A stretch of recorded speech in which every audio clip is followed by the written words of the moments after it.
ایک صاحب اپنا واقعہ سناتے ہیں کہ ایک بس اسٹیشن پہ وہ کھڑے تھے اور بارش ہو رہی تھی، بارش کا سماں تھا، اور سارے لوگ بارش کے نیگیٹو پہلو ذکر کر رہے تھے، بڑے کم لوگ بارش کے جو ہے پازیٹیو پہلو ذکر کر رہے تھے۔ کوئی کہہ رہا تھا کہ آج تو روڈ پہ پانی کھڑا ہو جائے گا، کوئی کہہ رہا تھا کہ اوہو آج میری گلی میں پانی کھڑا ہو جائے گا، کوئی کہہ رہا تھا کہ آج تو میرا جانا بڑا مشکل ہو جائے گا فلانی جگہ۔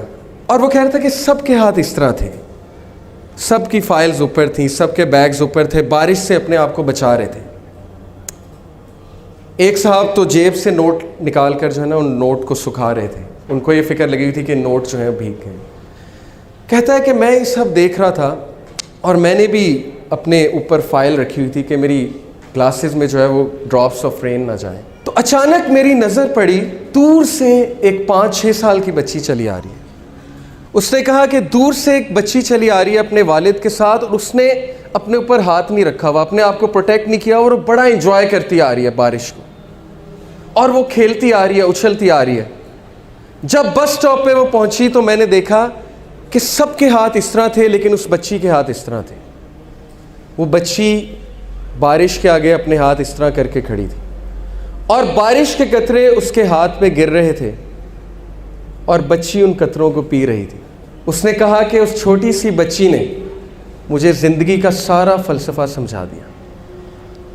اس نے کہا یہی ہوتا ہے، بارش اسی انٹینسٹی کے ساتھ، اسی کوالٹی کے ساتھ سب پہ گر رہی ہے، لیکن کوئی اس سے بچ رہا ہے اور کوئی اسے انجوائے کر رہا ہے، اور وہ بچی اسے پی بھی رہی ہے۔